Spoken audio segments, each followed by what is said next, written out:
सूरज ढलते ही उदयपुर में नीमच माता मंदिर अपनी अकेली पहाड़ी पर खड़ा दिखता है।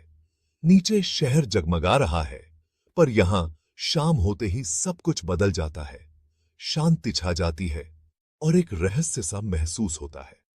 मंदिर की सीढ़ियां आस्था और किसी अनदेखी चीज के बीच का पुल हैं। रात में सीढ़ियां शांत हो जाती हैं, परछाइयां लंबी होने लगती हैं।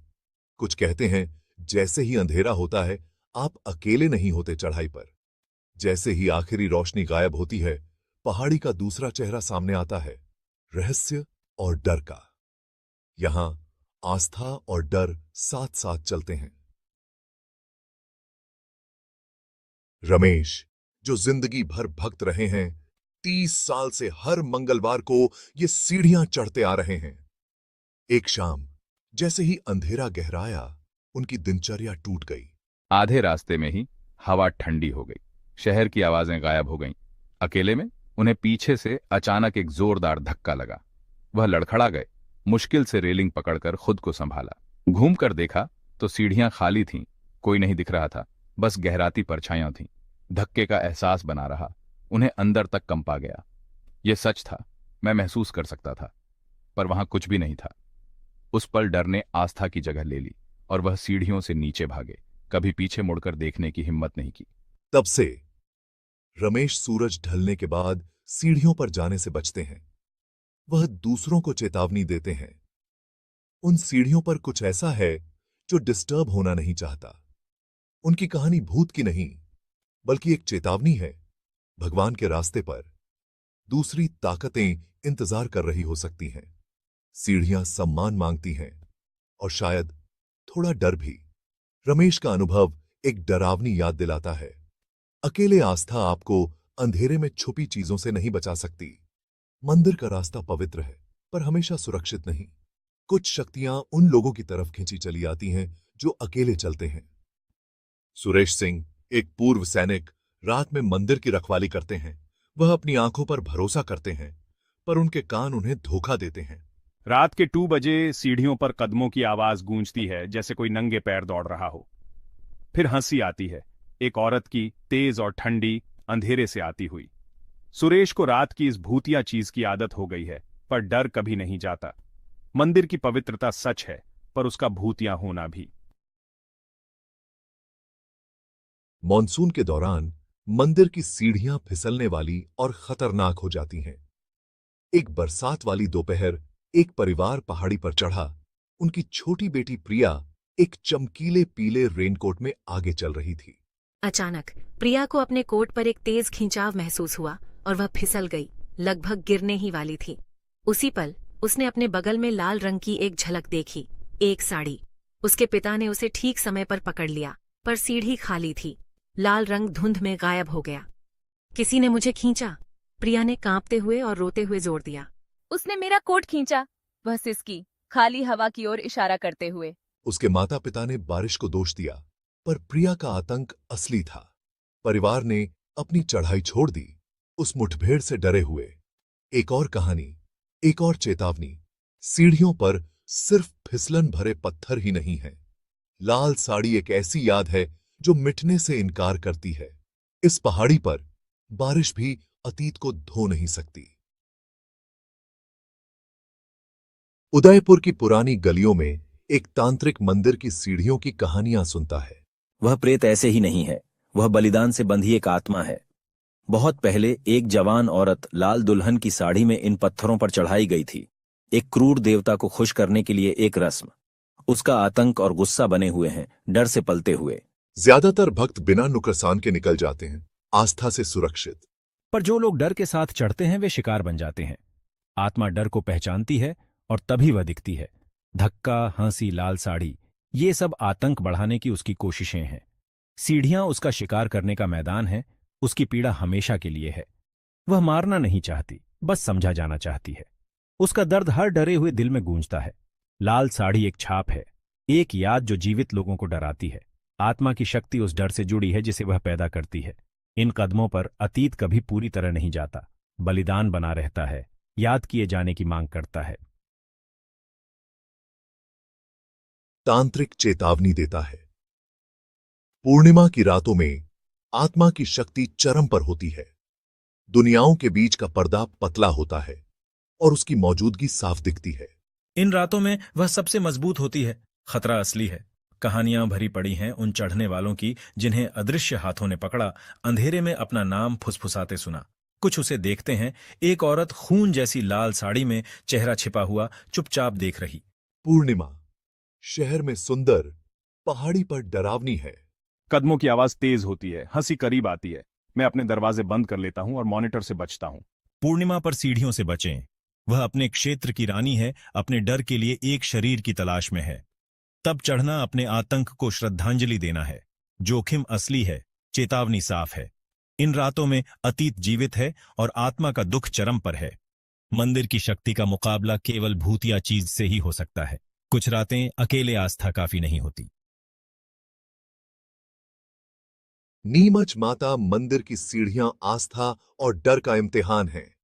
कहानियां धक्कों, हंसी और लाल साड़ी की सिर्फ कहानियां नहीं, बल्कि चेतावनी है। आत्मा डर की तरफ खींची चली आती है। यह उसकी गूंज है, उसका पोषण है। सबसे बड़ी सुरक्षा एक साफ, साहसी मन है। चढ़ना शरीर के साथ साथ आत्मा का भी सफर है। आदर से जाएं, पर डर से नहीं। आस्था को अपनी ढाल बनाएं, हिम्मत को अपना मार्गदर्शक। रास्ता उनके लिए पवित्र है जो बिना डर के चलते हैं। आतंक उनके लिए असली है जो उसे निमंत्रण देते हैं। शुद्ध हृदय वालों के लिए सीढ़ियां शांति की ओर एक सफर बनी रहती हैं। मंदिर इंतजार कर रहा है, उसका आशीर्वाद कम नहीं हुआ है। इस पहाड़ी पर आस्था अभी भी डर पर विजय पा सकती है। उदयपुर में सूरज चमक रहा था। दिल्ली से आया टूरिस्ट रोहन नीमच माता मंदिर की सीढ़ियां चढ़ते हुए अपने दोस्तों का वीडियो बना रहा था। हंसी गूंज रही थी। तभी समीर अचानक जैसे किसी अदृश्य शक्ति से पीछे की ओर खींचा गया। फोन, कैमरा हिल गया। समीर के सदमे को कैद करते हुए जब वह गिर पड़ा, दोस्त मदद के लिए भागे। अब डर और कंफ्यूजन थी। रोहन ने वीडियो दोबारा देखा। कोई ढीला पत्थर नहीं और सुबोबिस्म बे, बस समीर के पैरों के पास हवा का अजीब भंवर। सोशल मीडिया पर और वीडियो मिले अलग अलग लोग, सभी उसी रहस्यमय तरीके से गिर रहे थे। हर कोई जैसे किसी अनदेखी शक्ति द्वारा फेंका गया था। नीमच माता मंदिर की सीढ़ियां किसी रहस्य का हिस्सा थीं। इन सीढ़ियों पर क्या हो रहा था? रहस्य अभी शुरू ही हुआ था। ज्यादातर लोग इन घटनाओं को एक्सीडेंट्स मानते हैं। पुरानी सीढ़ियां, फिसलने वाले जूते या चक्कर आना। ऑनलाइन लोग आसान एक्सप्लेनेशंस देते हैं, वह बस फिसल गया, यह बस हवा है। लेकिन वीडियो कुछ और दिखाते हैं। लोगों को पीछे की ओर झटका दिया जाता है, बगल में धकेला जाता है, साथियों से दूर खींचा जाता है। यह शक्ति टारगेटेड लगती है, लगभग प्लेफुल या मलिशियस। बचने वाले एक अजीब हवा का वर्णन करते हैं, एक कॉन्सेंट्रेटेड ब्लास्ट जो एक व्यक्ति को अलग कर देता है। यह प्रेजेंस रैंडम नहीं है, यह खुशी के पलों में स्ट्राइक करती है। पैटर्न डरावना है, एक शक्ति जो अपना पल चुनती है, जैसे कि वह देख रही हो। लॉजिक का कंफर्ट तब फीका पड़ जाता है जब आप एक ही कहानी को बार बार देखते हैं। इन सीढ़ियों पर अज्ञात कभी दूर नहीं होता। उन वीडियो में हंसी बहुत इन्फेक्शियस होती है, जब तक कि वह एक गास्प या चीख से कट न जाए। बदलाव तुरंत होता है। खुशी सदमे, कंफ्यूजन और दर्द में बदल जाती है। यह सिर्फ गिरना नहीं है, बल्कि एक ऐसे दिमाग की आवाज है जो असंभव के सामने टूट रहा है। कुछ सुनने वाले दावा करते हैं कि गिरने से ठीक पहले एक हल्की फुसफुसाहट या एक धीमी मजाकिया हंसी सुनाई देती है, एक ऐसी आवाज जिसे मिस करना आसान है लेकिन भूलना असंभव। उसके बाद खामोशी छा जाती है। खुशगवार बातचीत गायब हो जाती है। उसकी जगह फ्रैंटिक कदमों और धीमी फुसफुसाहट ले लेती है। यहां तक कि पत्थर पर चप्पलों की सामान्य आवाज भी अर्जेंट और टेंस हो जाती है। हवा डर से भर जाती है। हर आवाज एम्प्लीफाइड हो जाती है। हर खामोशी भारी, हंसी की याद की जगह डर की गूंज ले लेती है। इन सीढ़ियों पर खुशी और टेरर बस एक धड़कन दूर हैं और डर की आवाज गिरने के बाद भी देर तक बनी रहती है। जैसे ही अरावली पहाड़ियों के पीछे सूरज डूबता है, नीमच माता मंदिर की सीढ़ियां बदल जाती हैं, परछाइयां फैल जाती हैं, रास्ते को अंधेरे में निगल लेती हैं। जानी पहचानी आकृतियां मेनेसिंग हो जाती हैं। हर झाड़ी एक क्राउचिंग फिगर, हर पत्थर एक वॉचिंग फेस बन जाता है।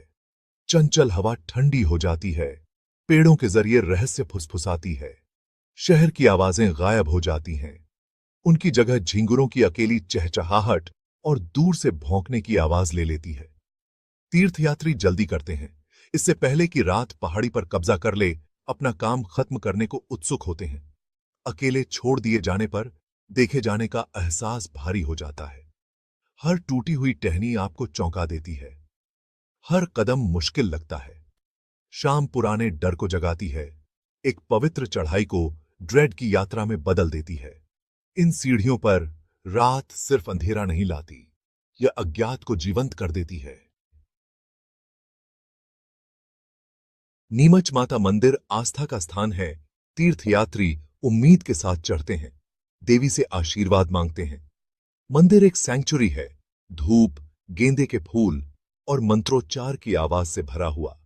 लेकिन रास्ता किसी और चीज से घिरा हुआ है, एक ऐसी प्रेजेंस जो खुशी को पल भर में डर में बदल देती है। यहां पवित्र और सिनिस्टर साथ साथ चलते हैं। वही पत्थर जो प्रार्थनाएं ले जाते हैं, रहस्य भी छिपाते हैं।